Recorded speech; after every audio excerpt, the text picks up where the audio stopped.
Welcome to the second episode of Foreign Correspondents Deeper into Hitchcock podcast. My name is Michał Oleszczyk and I'm accompanied by Sebastian Smoliński. Hello. Yes, this is the second episode of our podcast, and first of all, we want to thank you so much for the generous response that we already got on Facebook. We have our fan page by now, so you can actually follow us.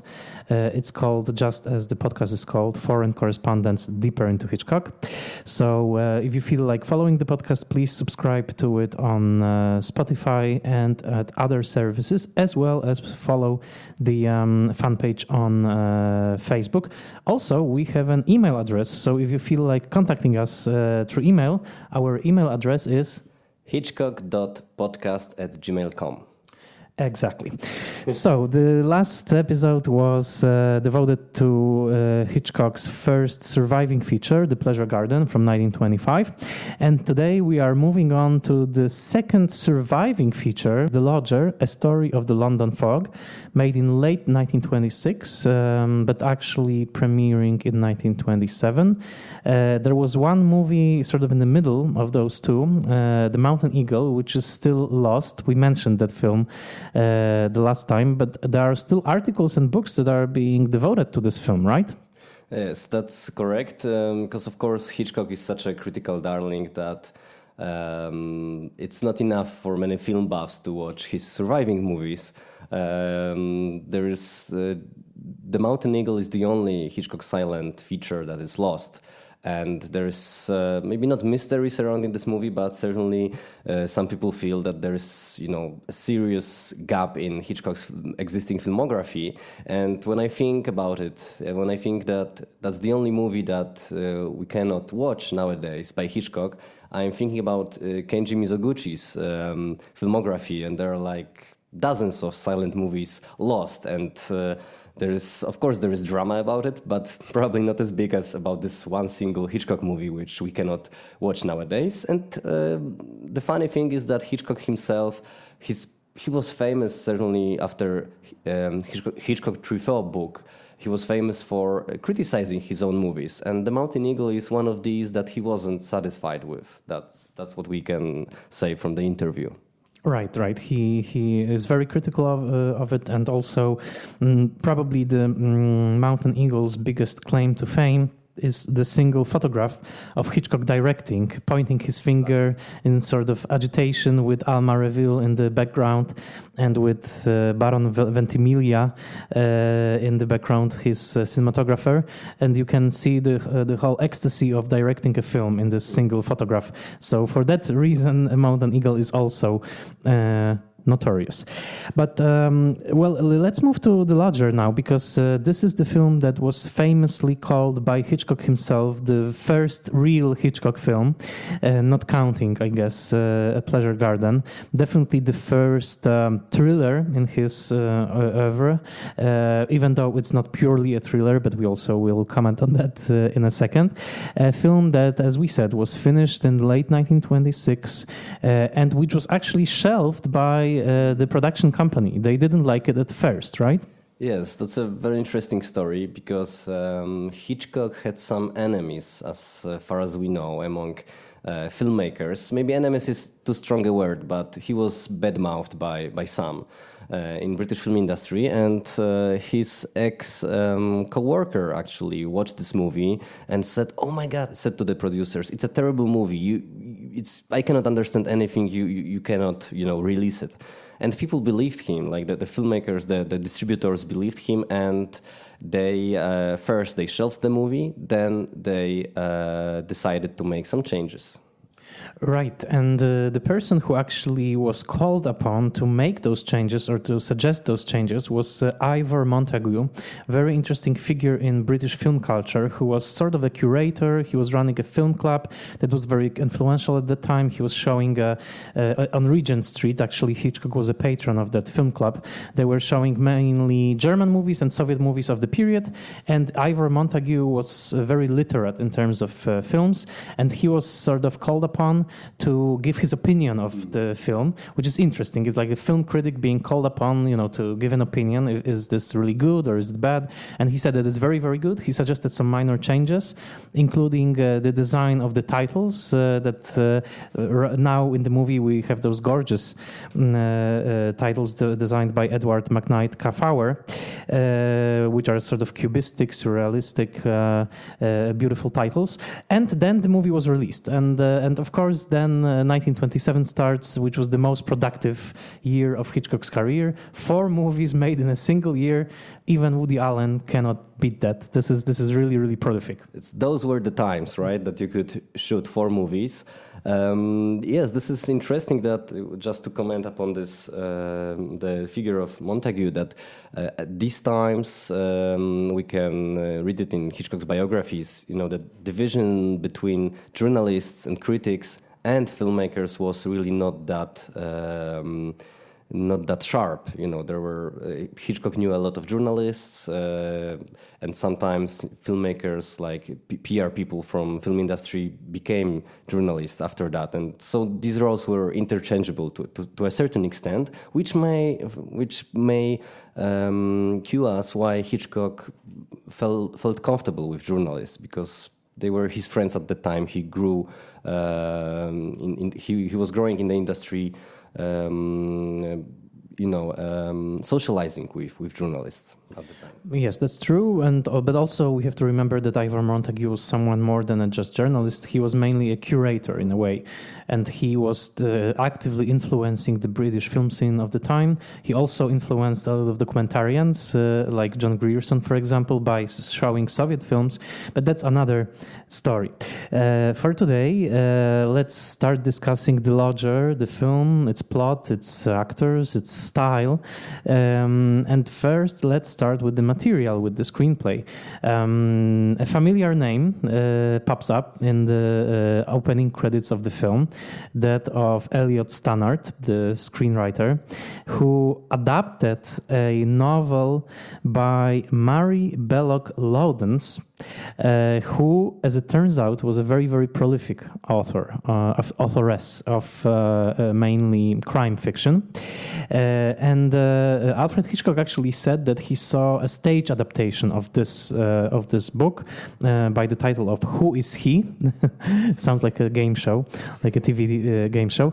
And Stannard worked from the novel. He also worked from the stage adaptation, and he created the basic structure of the film. And we mentioned last time this fantastic book by Charles Barr, English Hitchcock, and he really gives credit to Stannard, and he says something very interesting about the structure of the story, that really it was Stannard who shaped it. Yes, that's true. Stannard put a lot of effort into this particular story, and also he was a very prolific screenwriter. He was a real specialist in writing silent movie screenplays. Later his career, we can say, waned, right? It didn't go that well for him.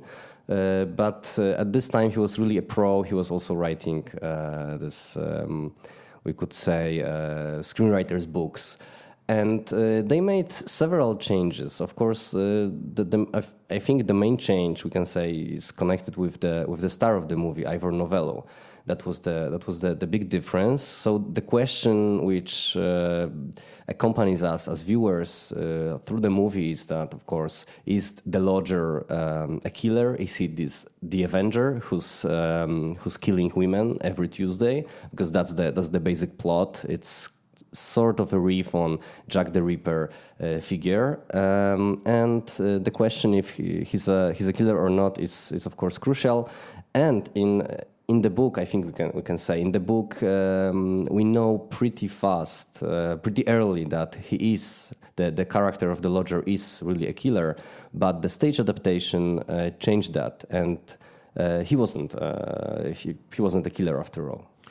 Yeah, it's very interesting to read the stuff, what Charles Barr has to say about it. But also, I managed to read the actual novel. It's actually available on Kindle for $9, so it's quite available. It's very well written, and there's a very interesting thing which is completely absent from the film, is that the main couple, the older couple, the woman and the man who are renting the rooms, in the book they are severely poor, and they are really suffering from poverty, and there is no one that would want to rent their room. They're actually hungry at the beginning of the book because they don't have the money to buy food.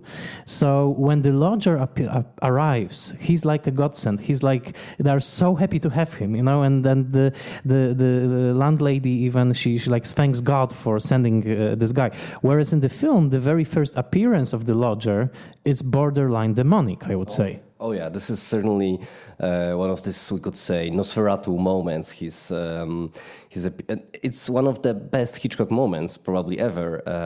Very stylized, I would say. Chiaroscuro lighting, of course, and the doors are opening. The landlady is opening the doors, and we see Ivor Novello as this, as you mentioned, kind of the demonic, sinister figure, and it sets the tone of the movie, I would say, and it's very carefully crafted by Hitchcock in a very, I would say, ingenious way. I would say, yeah, absolutely. And this opening of the door, there's fog that actually creeps in from outside. It's almost like opening of the coffin of Cesare in Caligari. It's a very eerie image. But also, it's so funny because in the film, Hitchcock almost immediately, immediately gives out the fact that we are supposed to suspect the lodger of being the killer because of the scarf on his face, covering his face. We already know from the previous scenes that this is the trait of the Avenger, of this killer, that he covers his face with the scarf. And the very first second we see the lodger, he already has the scarf, so it's like right away we know that, okay, we need to suspect this guy. In the book, of course, it's very gradual. We don't know, like he appears actually very, very as a nice person, but in the film already we need to suspect him. He's played by Ivor Novello, the star of the next Hitchcock film as well. We'll comment on him as well. But what are some of the most memorable moments? Because the film is basically, the main plot has to do with the suspicion, right? Of growing suspicion that the lodger is in fact, let's say, Jack the Ripper or the Avenger, as it's stated in the film. But along the way, there are many memorable moments. Which one do you think, which ones stand out for you? One of my favorites is certainly the opening because the first shot of the movie, once again, when we were talking about the pleasure garden, we mentioned that the very first image of the movie is very Hitchcockian. And in The Lodger, it's the same situation. The first image is woman screaming, which is very powerful. And when you watch the Blu-ray version of the movie, which is of course restored and looks beautiful, for example, the one released by the Criterion Collection that we both watched, you can see the fog in many shots, and it's really striking and beautiful. And as you mentioned about Novello's performance, very eerie. So I like this beginning a lot, and also I like the way Hitchcock is making this plot tighter and tighter and giving us many information in the first 15 minutes. Like the first 15 minutes of the movie is like Hitchcock was called after this movie young man with a mastermind, and you really feel that when you watch the first 15 minutes that he really wants to present this story in an unorthodox way, because we get to know the lodger after the first 15 minutes. There is the scene with the doors opening. So I like the beginning, and also before I will let you comment on your favorite moments, I want to say that this, of course, the next killing scene, because there's the next night, and it's also very neat when we are talking about the screenplay. It's very neat that we know how much time passed since, there's 1 week, because the movie begins on Tuesday. Then we know that there's another Tuesday, so we can really kind of grasp the idea. Because the Avenger is only killing on Tuesdays. That's the idea that Elliot Stannard put in the film. Yes, and there is the second night. the second Tuesday night is really great Hitchcock, we could say, set piece or whatever, when the lodger is coming down the stairs. It's a great scene, and he's coming into the night, into the fog. It's really shot in a very beautiful way. So these are my favorite moments, I would say. I certainly agree. I would add little moments, like tiny little moments in the film. Like, for example, Daisy, the girl who is in the film, she's the daughter of the landlady and her husband, played by an actress called June in the titles. She's actually June Tripp.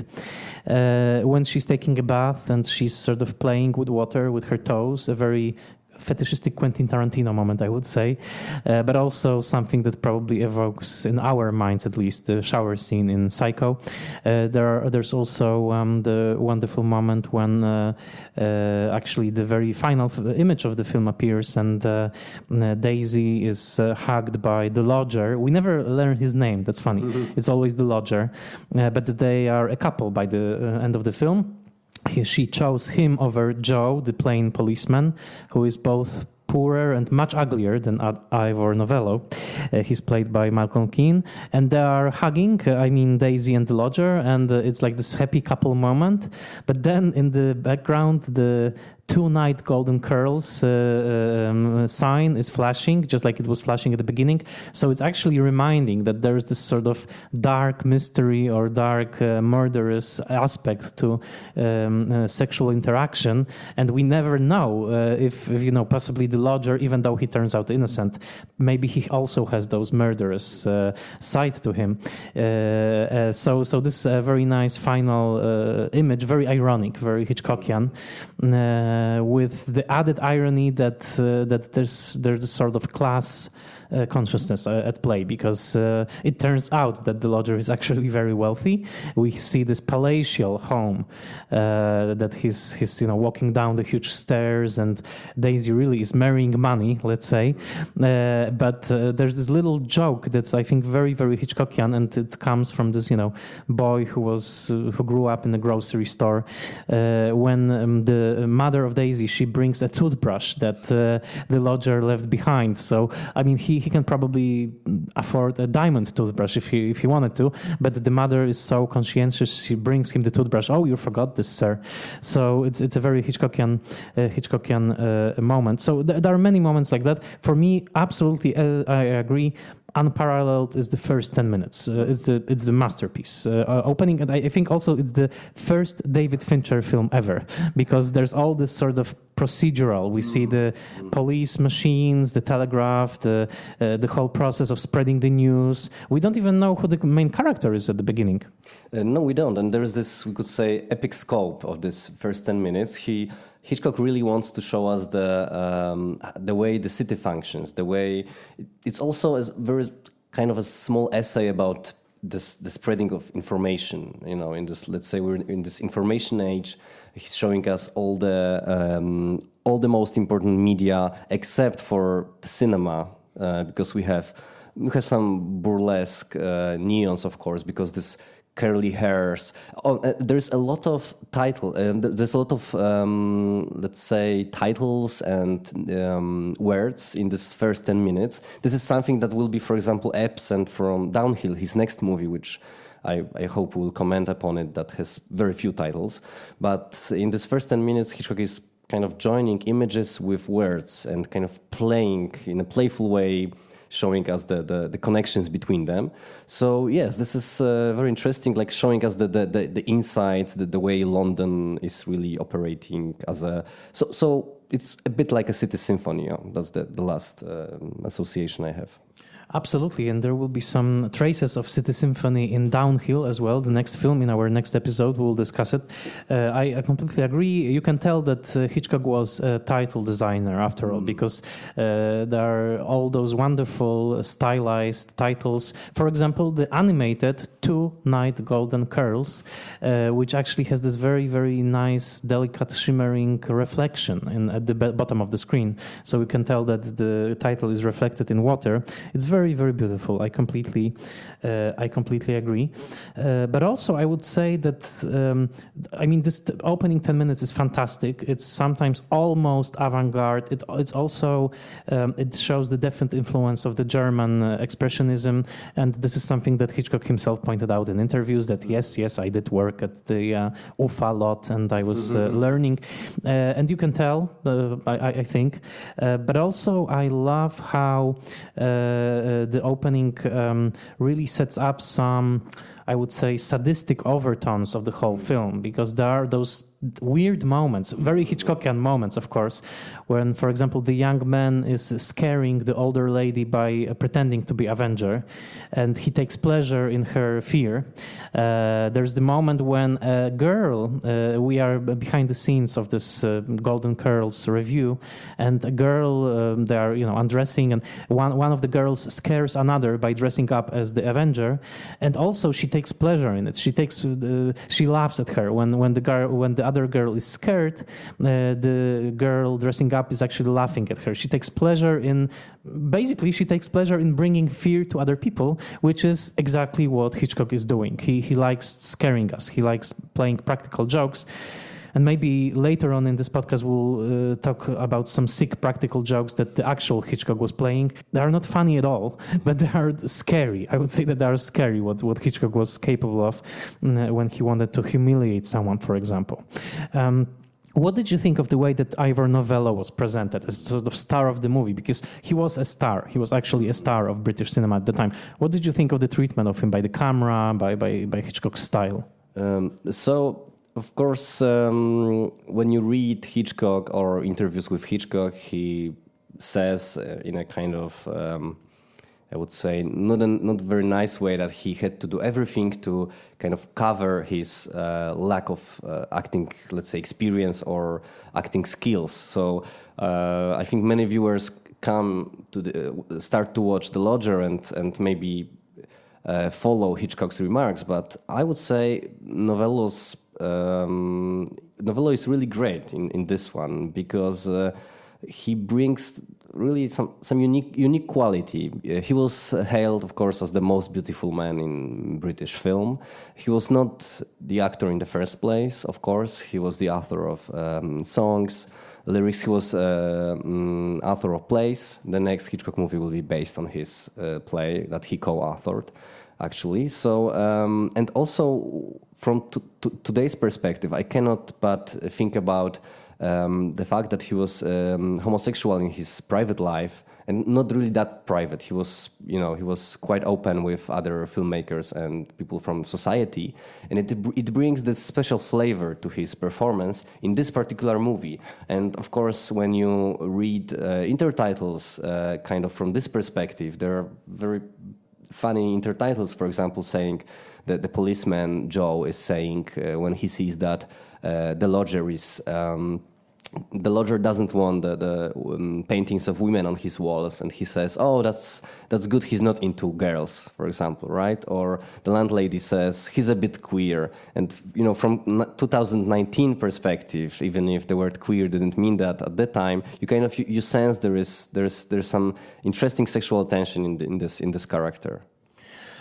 Yes, it's a very sexually complicated character, I would say, and it's also funny because you can see the way that Stannard and Hitchcock are working with the elements of the novel, but then they are completely changing their meaning. Like in the novel, he also, covers the paintings of young women that he has in the rented room. He also turns the paintings so that he doesn't see the women anymore. But in the novel, it's very clear that he's a religious fanatic and that he is reading the Bible and saying that all womanhood is evil and he doesn't want to look at sexually enticing women.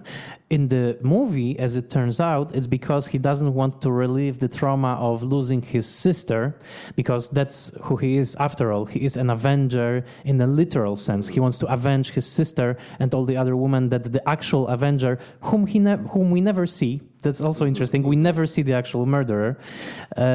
He wants to avenge him. In just a single shot from the behind. I mean, we can we can assume that this is his shot when there's this first night.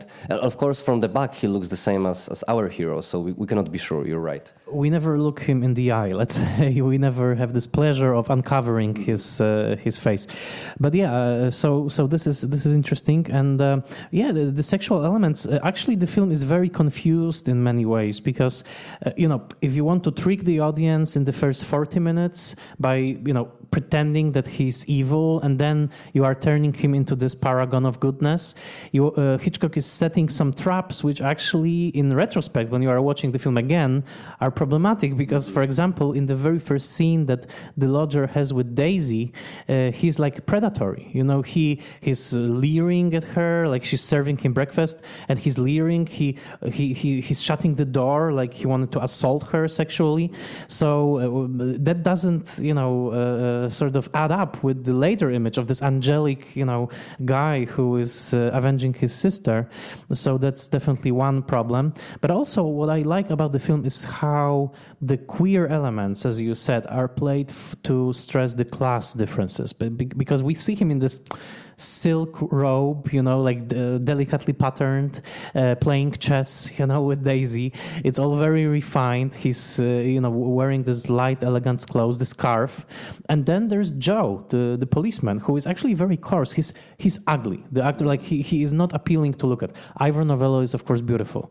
And, the class elements are all over this film. For example, I like this very much, that to show the coarseness of the policeman, Hitchcock shows him expressing affection towards Daisy in a very cheesy manner. When he presses those little hearts in the dough, the mother is making cookies, and he takes the cookie cutter and he presses the dough, and he presents Daisy with those falling off pieces of dough that are heart-shaped. It's so coarse, it's not romantic at all. And then we see Daisy in her gown, actually with her pearls, playing chess with the lodger in his room. It's very, very refined. It's like this refined courtship.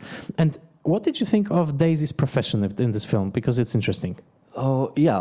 I couldn't really understand what is exactly her profession. I mean, she works in a fashion house. She's a mannequin. So she is like a living mannequin to present the clothes. A little bit like Madeleine in Vertigo. Like she's, I think, quite similar to Madeleine. But she's literally trying on the clothes to present them to the viewers, to the potential buyers. So it has to be a very high-end, luxurious clothing store. Yeah, but I was wondering if it was a real, genuine job at the time. Yes, of course. It was really very affluent people would go. It's sometimes in George Cukor movies. They go and there are models who are presenting them with the clothes. Do you like that? And it's, of course, it tells us that this is a very, very luxurious store for rich people.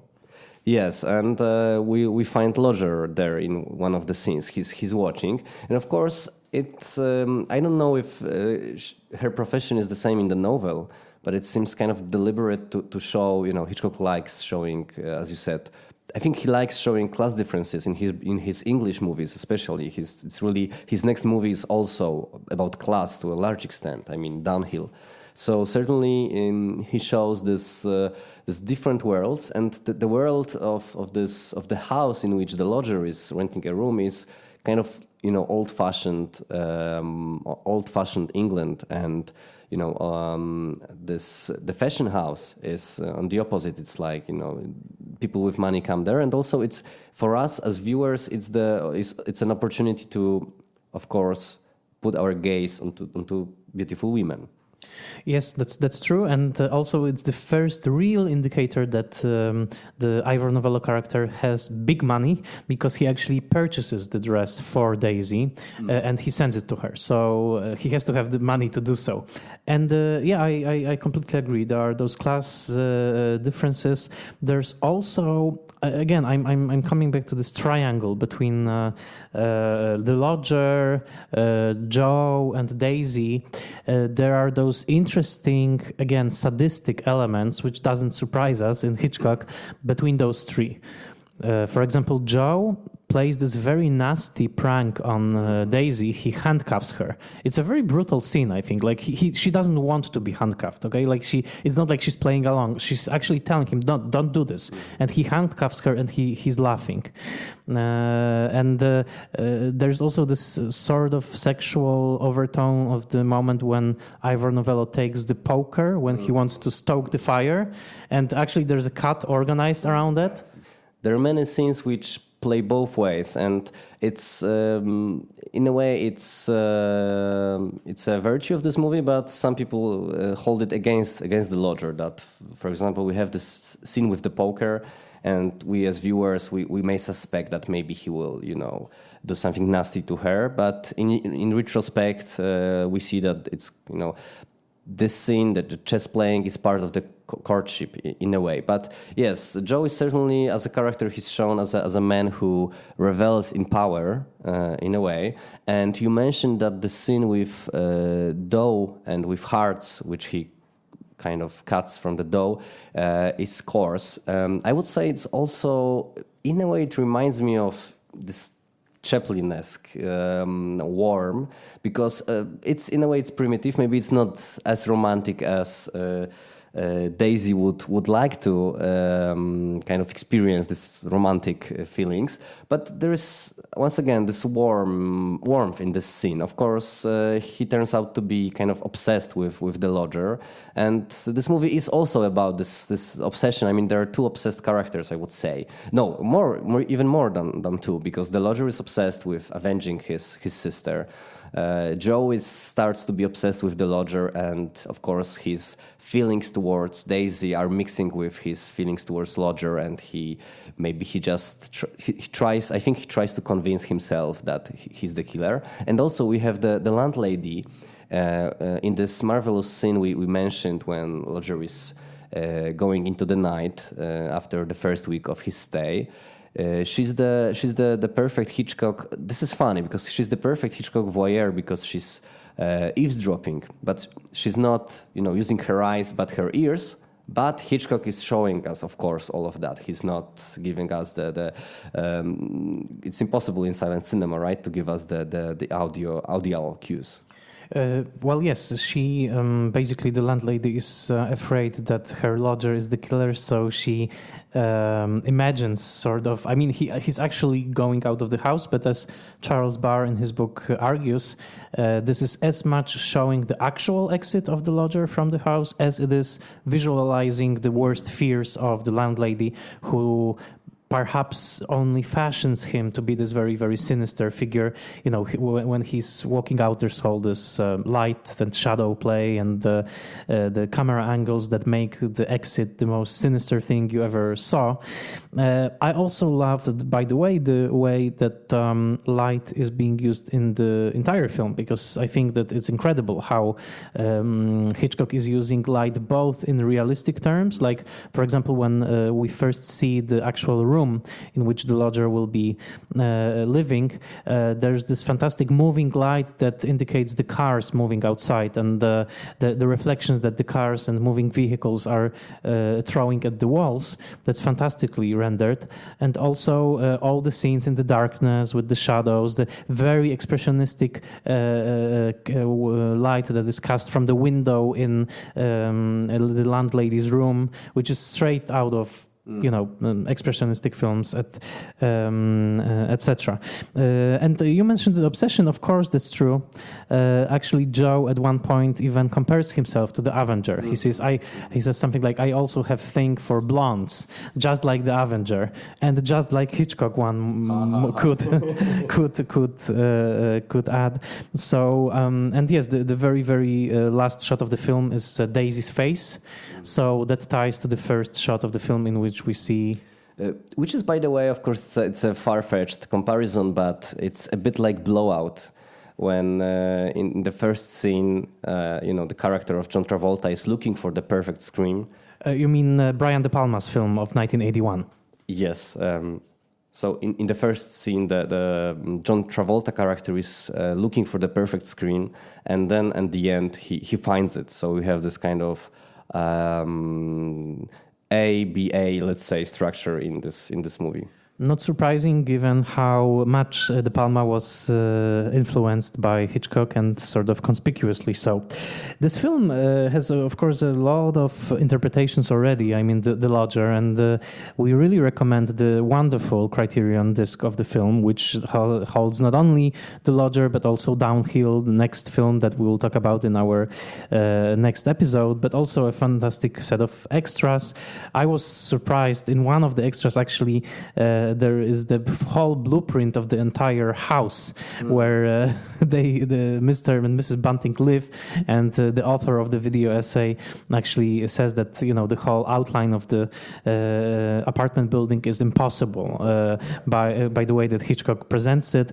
There are really great materials there that tie up some of the visual motifs from later Hitchcock films to this one, so we highly recommend it. And for me, the really interesting extra on this disc was the radio play from 1940, which was directed by Hitchcock and broadcast by CBS, which is a play based on the book, I guess, on The Lodger, with Herbert Marshall.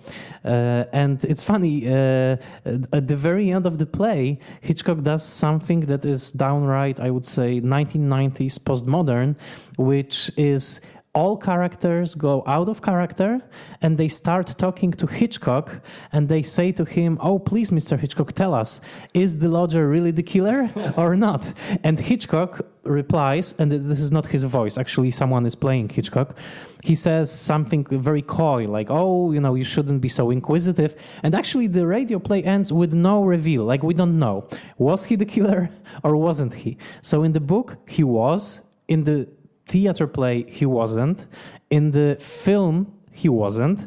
In the radio play, we don't know, because it's sort of this postmodern twist that Hitchcock adds. It's only tell you how much fun he was having, I guess, with storytelling, right? This is very interesting, and also we can say it would be the perfect Hitchcock ending for this film, because we know that he wasn't crazy about the way it resolves, and many people say that this very final scene when we see that the lodger is a very rich man and they are together with Daisy, it's a fake ending, or the second ending, in the manner of Murnau's The Last Laugh, or Freaks, for example. Todd Browning's Freaks also ends with this high class note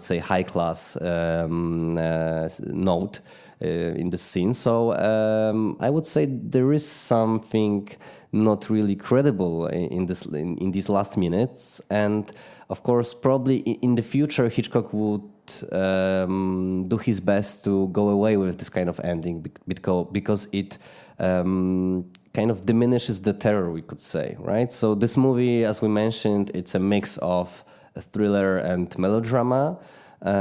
So it's maybe not that important in this particular case, but there is this feeling that this ending is a bit disappointing. Everything goes too easy suddenly. However, this will be a problem that Hitchcock will face again and again every time when he will employ a major star, and the character that the star is supposed to be playing is a villain. There will be a problem. Laurence Olivier in Rebecca, and Max de Winter, the character of Max de Winter, and of course famously, and this actually Hitchcock, he says it in the Truffaut book when he discusses The Lodger, same situation with Cary Grant in Suspicion, where we expect him to be the killer and yet he's not, and it's actually disappointing. So this film, in more ways than one, anticipates many traits in Alfred Hitchcock's work, and also, I would say, embodies many tensions that Hitchcock will both explore and embody himself. So The Lodger, a story of the London fog, is it ultimately high in your own private Hitchcock canon? What would you say after revisiting it recently? I saw more melodrama in it than when I was watching it for the first time, certainly, because this movie is in high regard, and everyone says it's a first true Hitchcock movie, and of course it is in a way, but also it's one of the first Hitchcock movies, and you also feel that. But what I would like to add is I would like to come back to Ivor Novello's performance, because I have this feeling that this movie is really unique because it has one of the most let's say, unstable characters or one of the most anxious Hitchcock's leading man. I think only maybe Fairly Granger in The Rope and Strangers on a Train comes close to this very high intensity and this anxiety that is really kind of pouring out of him. So I think this is really something unique in this character. Absolutely, and I will also add Montgomery Clift in I Confess to this gallery. And this is a film also that Hitchcock himself will revisit in a way by making Frenzy many years later, when he will be going back to England. And the story itself was revisited quite often. There are at least 2 other films based on this book, The Lodger from 1944, and famously Men in the Attic with Jack Palance as the character. But interestingly, they are both costume films which preserve the notion that the Lodger is Jack the Ripper. So no surprise there. So I guess it was easier to make Jack Palance Jack the Ripper than Ivor Novello. Yes, certainly. And you mentioned this great video essay about architecture, and we can say it's a first genuine Hitchcock house as well. And of course, Hitchcock's houses we will see in many movies like Shadow of a Doubt and of course Psycho. But also we have his first case of obsession with the blondes and this kind of murderous obsession. But also I think we should mention that there are, because now I'm really confused after reading his biography by McGilligan, because he suggests there that there may be just one cameo of Hitchcock in The Lodger. Because the common knowledge is that there are 2 cameos. Of course, there are the first Hitchcock cameos. And Hitchcock later claimed that this is the beginning and then he will appear in all of his subsequent movies, which is not true, actually. He doesn't appear in all of his movies. This is part of Hitchcock myth, and I think we should really read interviews with him very carefully, because I don't want to say he was a perfect liar, but he was really perfect at creating this mythical aura around him. So, do you think there are 2 cameos in The Lodger? I was looking closely because actually, yes, I did read it as well. And the first cameo is undisputable, which is when Hitchcock is with his back to the camera in the newsroom at the beginning of the film. This is Hitchcock, and by his own admission. And the second one, supposedly in the crowd of onlookers, the actually lynch mob that chases down Ivor Novello. And yes, there is this pudgy, sort of chubby guy who looks like Hitchcock, yes.